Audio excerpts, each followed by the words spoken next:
Only one kid in history had ever attempted what Benny was about to. And he got eaten. So we were worried. Real worried. Even when Benny brought out the secret weapon. Shoes guaranteed to make a kid run faster and jump higher. PF Flyers. We can't let him do this, man.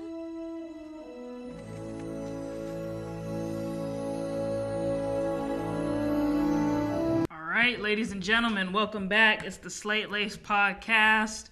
Welcome. Happy Hump Day. Hump Day. We hope you guys are doing well. Blair, we excuse the chewing over here. You really had to break that out right now. But we got a great episode for you guys today. That's why I had to break it out. Because it's gonna snacks ready. Always have the snacks in the theater. That's for sure. Jolly Ranchers is my go-to. Yeah, you done switched from the trolley game. He done switched from watermelon, dropped it off for these little raggedy Jolly Ranchers. The sour Jolly Ranchers is a big difference, though. Yeah, because the regulars ain't it. But don't tell Dad. These don't seem it either. But look, we gonna let Blair be on his new candy. We gonna let him and save the. It got snuck in. Save the trolleys for ourselves. Snuck in. This is the first time I hadn't snuck anything in a while, just because I was hustling. Yeah, I just grabbed the drink just grabbed a little drinky drink. Well, this one was a doozy. So. And I got a drink and a popcorn. And I was like, they're like, oh, small or regular? I was like, oh, regular, because, popcorn, you don't really ever finish it. You know, you never get to the bottom. Unless you're splitting. I've seen that. We've done that, divvy it up and then go get the refill. But this time, I didn't really, I got the small. And then she's like, oh, I accidentally poured it in the big one. And I was like, oh, okay. And I just took the large. Yeah, she'd be like, let me ring it. No, don't re-ring. Don't re-ring. Yeah, you made the mistake. So shout out to the A-listers for doing that. But without further ado, we're talking the Batman. Batmizzle. The Batman. You know it. You love it. You know it from The Dark Knight. That was probably my favorite. Okay. And I don't usually do superhero movies, but we'll get into the reactions shortly. Okay. But first, let me read what this Batman is about. When the Riddler, a sadistic serial killer, begins murdering key political figures in Gotham, Batman is forced to investigate the city's hidden corruption and question his own family's involvement. It is starring Robert Pattinson, Zoe Kravitz, Jeffrey Wright, that's my guy, Colin Farrell, you hardly noticed him, and Paul Dano, another one that was hard to notice, John Turturro. Who, Dano? Colin Farrell. He was the Pelican. What is it? Penguin. He didn't. He's unrecognizable. Yeah, that was good. You could not recognize Colin Farrell at all. Yeah, he did good. He was in the movie. I said the Pelican. See, that's how bad I am at Batman. Y'all know. Hey, I said it. I don't watch superhero stuff. See, I'm over here calling a different kind of bird. Peter Sarsgaard. They had a lot of big names in this, but a lot of people really, for real, you could barely recognize. Like, I didn't even know that was John Turturro until I really heard that voice. And then, his classic voice. He was the Falcone. That's right. Yeah, so.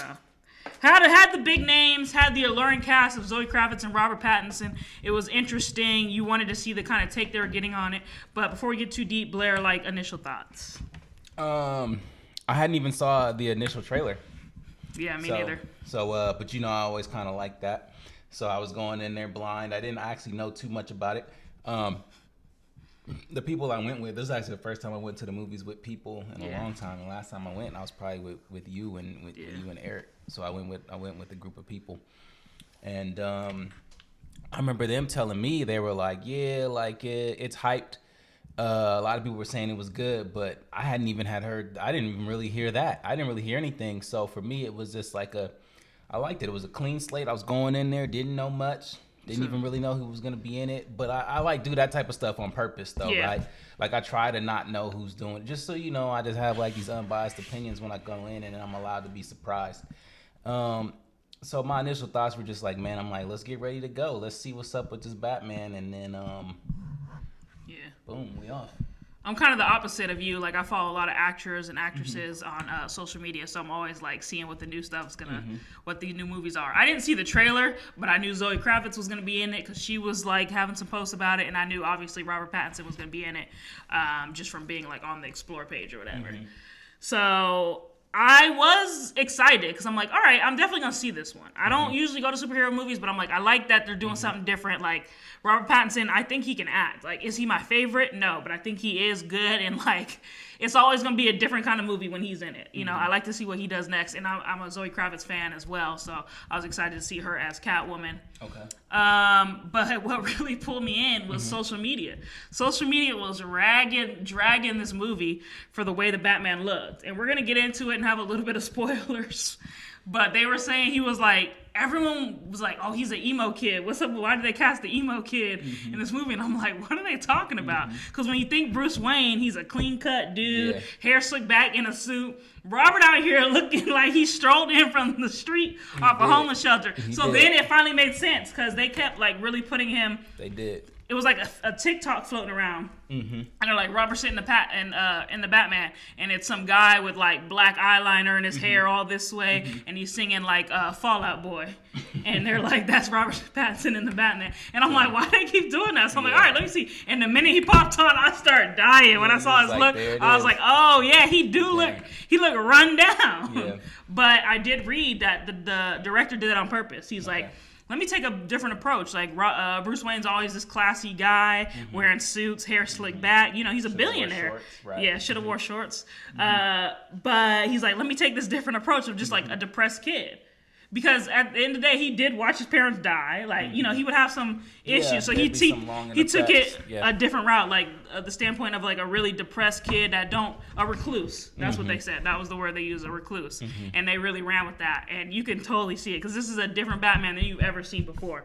This is obviously going to affect some of my ratings down the road. Okay. But right now, I'll leave it at that. At the initial thoughts is that social media was like dragging this guy. So I really wanted to see what it was about. Because whenever y'all can make me laugh, I'm like, all right, let me see. Yeah. But everyone loved Zoe Kravitz in it. They loved her. But Robert... Her hair was looking weak. Yeah, she had that little buzz cut going. Her hair was looking weak. Yeah. It wasn't really evened out either, you know. Yeah, that was rough. But they loved her in it, and then I think they liked Robert Pattinson, but they was really rough. They was like not nice about that. You know who she was looking like? Carrie and King of Queens. A weird boy. That's who no. That was who she was looking like. Oh man! Hey, shout out to King of Queens. Please, please, please watch that show. It's so funny. But yeah, that episode, that's a classic. But it did have some likeness to that. Yeah, that was some likeness. Oh man, I'm weak. But yeah, she did. She did have her Carrie going on a little bit. Carrie haircut. But anyway, yeah, they loved her. I think they like Robert Pattinson as well, but they just really had a dragon for that look. You know, social media is not forgiving, okay? They're going to really put you to it. But that's funny you say that because I didn't see any social media stuff. Like, I didn't see any TikToks. I don't have TikTok. Me neither. It's just be on their page. A reel? What is it? Yeah, but you can see it on IG, too. They'll let you. So, yeah.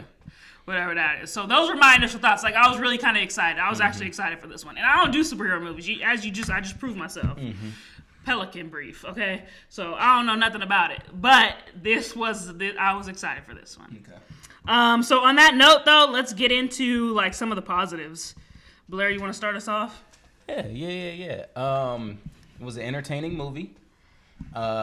You locked in from I feel like from beginning to end. The development of the characters, I did enjoy that. There's a pro and a con to what I'm gonna say right now, so I'll say the pro, and then when the con comes up, I'll say it. Okay. But there was always a twist and a turn, right? And it was I know like where you going. Yeah, you would watch it and you'd be like, dang, okay, so we're gonna go this route and this is gonna happen. And then just as you think like you're getting somewhere, boom, you just get hit with something else, and you're like, dang, we're gonna go in this direction. And it kind of does that like multiple times, and in a way that is very interesting because it's like the moment that you feel like maybe you can jump on top of the writer or the director and feel like you might figure this thing out, it doesn't allow you to, and so it kind of made that interesting. It kind of made that like clever. Kind of left you like trying to figure things out. I really like the way they painted the dark city. That's always very important when you do Gotham, right? When you do Gotham, it has to look like it's dark 24/7. And I will say that it wasn't always dark 24/7. There was a couple light scenes. It was dark. But I like when it's like that. Matter of fact, I got into the movies late, right? And I was trying to find out where people sat, and I immediately went Dane Cook. Yeah, I was literally Casey. sitting there, and I was like, dang, I'm about to be sitting here for a minute because it's Gotham, and I don't think I'm ever going to get like... You had to morph into that different species. Yep, and I was doing that with the eyes, and I couldn't see nothing, but it like flashed light just for a brief moment, and they spotted me, and I was able to... So that, they really did a great job painting that Shout mood. out to that Dane Cook. I think it's Vicious Circle. Yeah, it is. That Vicious special is so funny. Check it out. Dane Cook really owned the 2000s. when I just you had to did say that. It was so funny, dude. But it was though. I just gave him the shout out when I mentioned him right now. Yeah.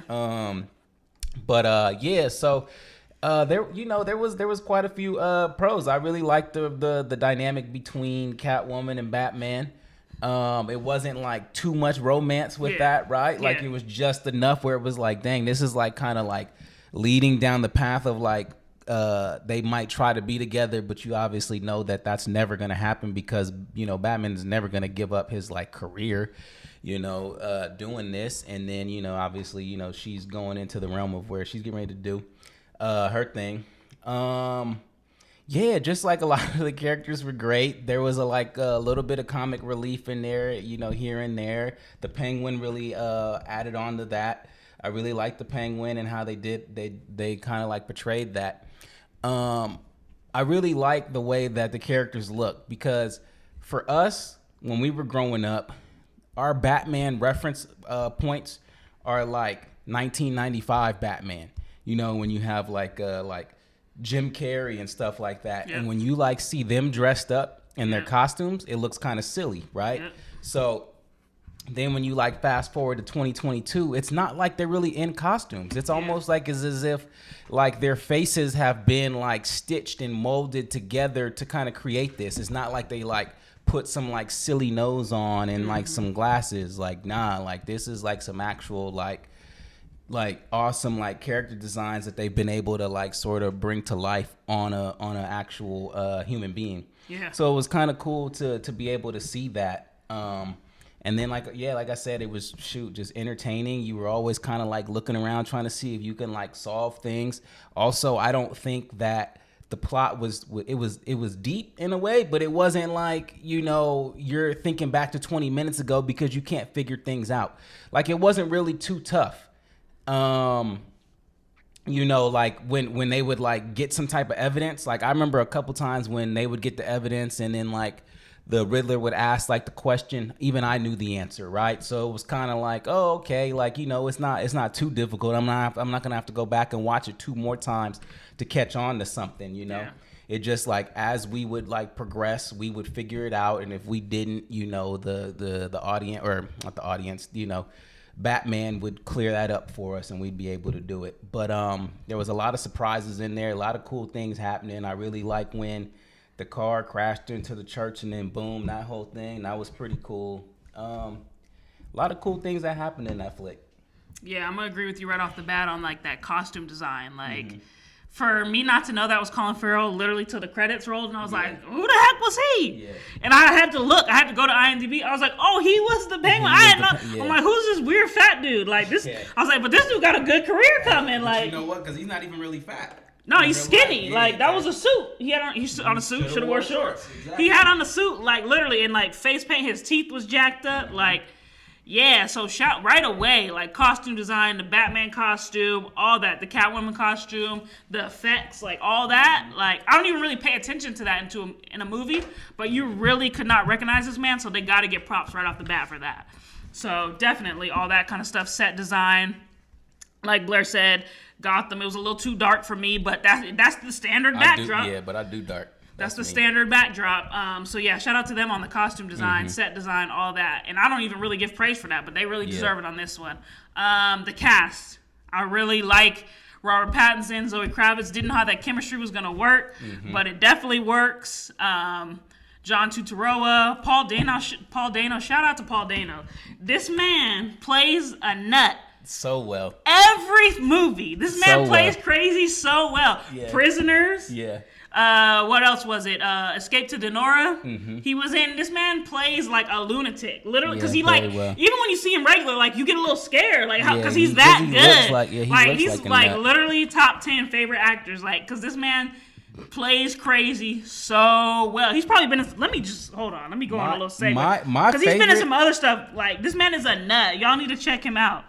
My favorite scene was when he was sitting in the window in the apartment, and they went up there to go get him, and he went down and sat at the cafe. Yeah. That like whole thing, the way that thing transpired, was like my favorite thing in the film. Yeah, but just check him out because he be in some crazy stuff. He plays like nutty really well. So once I saw Paul Dano, I was like, I know they're gonna just continue this, and they kind of like at the end they hint that there's gonna be another one, and if he's in it. It's gonna be another one because like you don't just pay him millions of dollars and stick him in for like 30 minutes. Nah, you don't do that. So the casting was so good on this one, and then again, like I really like the unique take. Anytime you make a superhero less superhero movie-ish, I'm gonna like it. That's why I like the Joker. More like he's real life type. That's why I like the Joker so much. This new age one because it was more about mental illness and social status and stuff like that, rather than being. I'm gonna destroy the world. You know what I'm saying? Because I'm not into that. That's like corny and childish to me. Like, sorry if I offended like half the population, but that's just how it is to me. Like, I'm not into that DC Marvel. So whenever they make it just more about his family and his background and corruption, that's gonna interest me more. Yeah. So I like the unique take that they didn't go the standard Batman versus Joker route. Yeah. You know, the Joker only came in at the very, very end, and during this one. I don't even know who the Penguin... Isn't the Penguin evil? I don't really know. Yeah. All of the villains that kind of came in, they're known. Yeah, so, I don't really know. But, yeah, I like that it was more about, like, Bruce Wayne's history. That's what I like. They humanized the story more rather than making it so superhero-y. And that's why I liked it. So it was a very unique take. So great writing on that, but yeah, that's pretty much my positives, like the uniqueness of the storyline and casting and all that kind of set design stuff. Those are really, really, really good. But as you guys know, like where there's positives, there's negatives. I got a couple negatives myself. I already know Blair's gonna hit this one right now. So go ahead, get into it. Say it. It's too long. Yeah. Now wait. When I tell you this movie was long, I said, "Oh Lord, is we still going?" Blair, I was nodding. Yeah. At the end, I'm like, okay, you really think there's a point where you're like, it's over, like it's a wrap. That's what I said. I was gonna get to that. Yeah, there's a real point where you're like, it's wrapping. Yeah. It go for a whole nother 30 minutes. Blair, I'm sitting there, look. Okay, I think I missed something. I nodded for real. Now, I'd be up. Yeah. Come on now. I don't really fall asleep. Yeah. And especially a movie that I was actually excited about seeing. If I nodded, that's a problem. I know. Blair, this movie I'm dead. Yeah. was so long. I said, Lord have mercy, let's end it. Now, please, God. It was 3 hours long. And I remember looking around because... Official 256. Yeah, that's 3. Yeah. That's 3. But I remember watching... Trace. And I remember looking around at one point, and people was not. Because what time did you go? I went at the 10:45 showing. Woo! I went at 9:10, and I was like, you know what time I got out? Midnight. Nah, I got out at 2. Oh, 10:45. So it didn't start till 11:15, and it was 12. Yeah, I got out at midnight, and I went in at 9:10. Movie didn't start till 10, 11, 12. Yeah. I was like, whoa, let me jog to the car. I looked around and people was not. It was just like you didn't even realize. And I didn't know the time length, right? So I remember watching it. I was like, oh, dang, it's low-key going on for a minute. Like, I'm entertained. I'm locked in. But I was like, dang, it's low-key going on for a minute. Entertainment or not, there comes a point where it's like, you going to go to sleep, right? Because it's just long. It's too much. And there was a whole wrap-up. They could have closed the book. Yeah. But they brought it back. I said, what are we doing? Yeah. But like so now that I actually finish the thought. So with all the twists and the turns and the adding to the plot, I thought it was really cool. But again, now the con is when you add the twists and the turn to the plot, and every time you think you're gonna get something, another door opens, right? Boom, it's longer, right? So I think we both can agree when dude gets when Penguin is like, I didn't snitch, and he's standing on that thing, and why then can't we just let it be Penguin? Right, but when dude gets shot in the neck, and then we find out it's Riddler up in the apartment. Okay, we all can agree we thought the movie was coming to a close there, correct? Yeah, we should have. So that would have been the moment where we wanna start to wind it down, right? We wanna start to put it all together, but we didn't. We actually got another like 45 minutes out of that, because then what you realized is that Batman hadn't really figured everything out, and he needed to figure out more, and then he eventually did, but it just tacked on a whole lot more to the movie. Again, like I said, it was a pro and a con, so I was like kind of on the fence with it, so I had to shed light on both sides. So where there was good, there was bad, but it definitely made the film a little bit longer there. That's my main con. I have another one, but the main thing is that thing, it was way too long. Yeah. Like Blair said, there was a perfect moment for it to wrap up, and we extended it literally for another 30 to 40 minutes. Yeah. And that's not a joke. Yeah. The movie could have ended 30 to 40 minutes earlier, and they went ahead and rode with it. But for me, the biggest thing also was the storyline was too convoluted for me. Okay. I didn't like. It wasn't really that. It was straightforward, but like they really kept trying to throw things in. Mm-hmm. Was his parents involved or not? Like how many? Even when Alfred was telling the story, even then I'm like, so did he do it or not? You know what I'm saying? It was still like up in the air, and it's like, okay, are we gonna make the Waynes a part of this corruption, or is it just gonna be the police department? Like I didn't know what. So that could have been a little more crisp for me. Or if not, like I like the fact that the Bruce Wayne, the Waynes were involved, because that does make, okay, why is Batman a target? Why is Bruce Wayne a target? I like that. Well, and they did that because that had to push the Riddler and give him his whole purpose. Yeah. And why he was doing what he was doing. So but it was too messy. It wasn't clear enough, because first we're just focusing on this. Like it was a lot of twists and turns that I wasn't ready for. And then again, I might have nodded during a key part, because in the whole end battle, I didn't really know what we was doing. And again, I might have fell asleep, but I was like, is it the storyline or is it the length of this movie that's getting me confused? And I fell asleep. Because the whole end thing was like, when they on the steps. Yeah, well, yeah, I would have thought that would have been the end of it. And then he was saving people. I was like, I don't know what's going on. But again, I think I might have nodded off. But for me... because there's moments in between that. Yeah, I might have missed. Dang, I might have been out. When he was saving people? I woke up and he was getting them out the water. Yeah, there's like 30 minutes in between there. Yeah, see, I might have missed. There was something else that happened. I know the little governor lady got shot. But then I kind of... There was minutes before that as well. Yeah, see... Well, because that's what I was telling you. That was one of my favorite moments, is when they brought in the Riddler. That was like my favorite moment of the movie, when they finally caught him. And they always but they always got to do that thing when you catch the villain and he's got a, like they say in The Incredibles, he's got a monologue. He got to do his monologue. Right. He had to do all of that, and then you sitting here watching him and you just like, dang, this dude is dark. Like he is, he don't play. Yeah. But there was a lot that actually you missed, because it ends up being Batman's identity in jeopardy. Yep. Yeah, I saw that, because he got knocked out, right? No. So Riddler implies that he knows who Batman is. Yeah, I remember. He's like, kept saying Bruce Wayne, right? Okay, yeah. Okay. So no, there was something else. I caught some of it. I kept trying to stay awake, but I missed some. Yeah. But again, they should have done more with that. Like, how come nobody really connected the dots? See, I wish they would have done a little more. What did you see when they tore the carpet up? Nope. Tore the carpet up, what? And then it had... Yeah. Something, yeah. It had the map and the bombs that were gonna go off.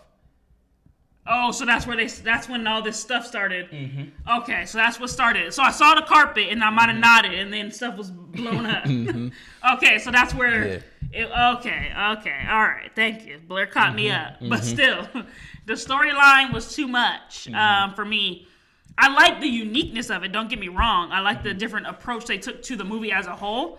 But as far as like, they could have sharpened it out, made it shorter and more like streamlined for me. Because I mean, I feel like I'm pretty smart and can follow movies. And this one, I was kind of like, not that it was confusing, but it was just like, what are we doing? I don't know. They could have just made it a little more clear cut, a little more precise.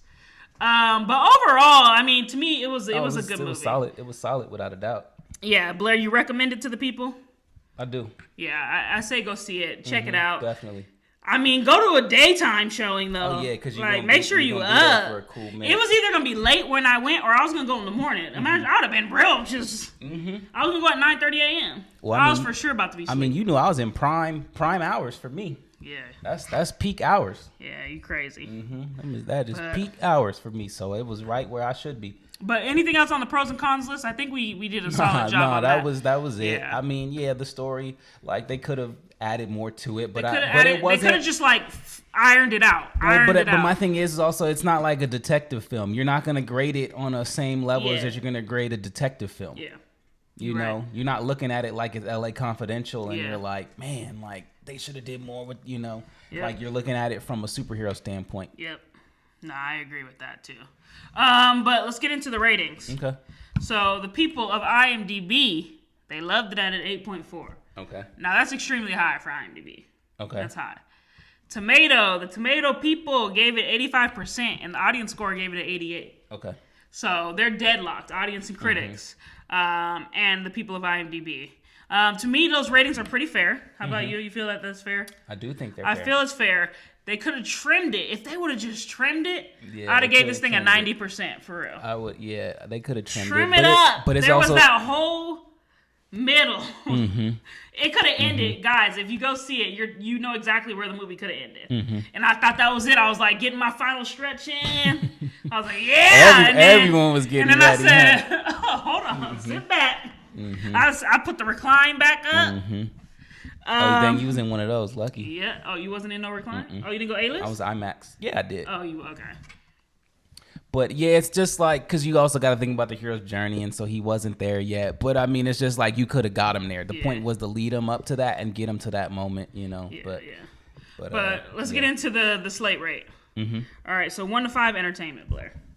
5. 5. Ooh. Now that's high praise. It was entertaining. Because this man does not give 5s. Yeah, it was entertaining. I'm not even going 5. 1 to 5 originality. I'm gonna go 3 on originality. Okay. For me, 1 to 5 entertainment. I mean, it was long, but it wasn't bad. I like the sub storyline with the Catwoman as well, although it was a little played out. Like, okay, you know what I'm saying? Like typical. Okay. So I'm gonna go. I'm gonna go 3.5. 3.5. Now that seems a little low, but that's just because if I'm snotting, I agree. Then it ain't it for you. 3.5. And again, not a superhero fan. I'm sorry, people. And then originality, I'm gonna go 4, just because of the different take. But you can't give it a 5 because it is the Batman. Yeah. And we've been seeing the Batman since we've been alive. Yep. So I got it at 7.5. Blair has it at a what, 9? I have it 8. 8. And it's funny that I beat you for the first time in a rating. Usually you always pick the higher one. I do. I usually always go higher. But this one, Blair's more into that comic stuff than me.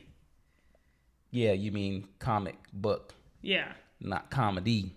No, heck no. Because that ain't that. Yeah, that's for sure. Comic books, DC, Marvel, that's definitely you. And I feel like this is a movie that's more catered to you. This one, it's just like, it's really hard to get me into like the whole men in cape thing. I'm sorry. Like, it's just hard for me. But you throw in a good cast like that, that's a way to get me to the theater. Yeah. You put in a different angle, you take it a different route, that's a way to get me there. And they got me there. So that's a 3.5, And then I think it's pretty original. But yeah, I got it at a solid 7.5, so that's still a good rating. Blair's 8. Go see this movie, like for real. Like see it in theaters. It is a movie to be watched on the big screen. Oh, for sure. Like all the stop, they pull out all the stops, and again, like people are unrecognizable. Like the actors brought their A game to this movie, so definitely go watch it, check it out. It's a good film. It's a good film. They just need to trim it down and iron out that storyline. That's it. They do that. It's perfect. Yeah. You know, Blair. Anything else before we wrap? Nah. There's a couple other movies that I've been seeing a little trailers. There's some stuff coming. It's a lot of little like kind of. There's gonna be this one horror movie with Regina Hall that looks interesting. Okay. There's another small movie with Ben Affleck and homegirl from Knives Out that looks interesting. Definitely want to see that. That looks interesting. I'm like, he's so dumb for dating her, but yeah. Yeah, it looks. Like, when you watch it, you're just like, dude, you're an idiot. It's gonna pull. It looks, right up my alley more. But yeah, she was also in the new James Bond. Yep. I don't know her name. Something Day or Remus or something like that. Yeah. Let's not even try to say it. Yeah. But that is yeah. You're And right. then there's also another. Oh, there's a comedy with Sandra Bullock, like a little slapstick that I definitely want to see because I'm a Sandra Bullock fan. Yeah, that's what I'm gonna watch. That's her and what's his name? Channing Tatum. Yep. I'm gonna watch it no matter what. Cause Sandra Bullock, I'm gonna go to the theater. Like, she's great. Yeah. So there's some stuff coming out. So we'll be back with some good reviews, and we want to jump on them early. Then there's a lot going to Hulu though. Every time I turn around, you got to get a new subscription or something. But you got to fix my stick because I ain't getting no subscription. I'll fix it this week. Plus, I'm hot at Amazon. Prime? Yeah, they used to have, me, Andy Griffin, every night. I know. They used to have Curb. You used to be able to watch it free. Now they're making you buy it. Why am I paying for a show that's over 60 some odd years old? It makes no sense. That's what they do. They reel you in. I was watching all The Sopranos and they snatched it right off. Dang. Curb, snatched. Yeah. They put it up there to get you to sign up. Ooh, I'm going to commit. And then take that thing right off. I was mad. Remember, I was going to bed every day. Yeah, I would always hear listening to some Curb, but I really would hear that little stupid. It's lit. But you know what's funny is everywhere I go now, people always reference an episode or two, and I go, I don't know. I don't know it, but I know Sydney know it. Curb is like literally the most classic thing. What'd you send me the text of the Weatherman episode? Yeah, the Weatherman. He was like, what happened? Last week I was with the film guys, and I forget the one they referenced. I'm gonna have to ask them again. But everyone at the table knew it, and I was like 6 people, and I was sitting there like, I don't watch comedy outside of I Love Lucy and Curb Golden Girls. Like, I don't really watch it, so... Curb is literally one of the greatest shows of all time, and, who also agrees with me is Issa Rae, because she said it too. She's like... Well, no, everybody loves it. It's great. It's just not for me. That's all it is. It's like... And then now, the seasons now don't do it justice. I'm telling you, go back and watch season 1 and 2. When I'm telling you about to be weak. You're going to be just dummy weak with laughter. Literally. The last ones, 10, 11, 12... not as great, but that 1 through 6 is perfect. Yeah, you gotta watch. I mean, I have to just for the sake of because then I found out the homegirl was in the. And I'm like, how you not even watch that episode? At least watch that episode all the way. I did. You watched that part. I walked in and you was watching it. No, but you have to watch it all the way through because it's over. Everything comes full circle. Like that's the one thing about Curb. Everything comes back around. So it's like a real character arc. You gotta watch. Yeah. But anyway, we're getting sidetracked. There's a lot of movies coming out that we're gonna check out, and then Blair's got some sneaker horror stories he's got to share next episode. So we'll get into sneakers first, and then we'll be back with some more films. Jacked up how they did. But yeah, he got done dirty. But we'll get into that next time. So stay tuned. On that note, it is the Slate Laced Gang. We're out.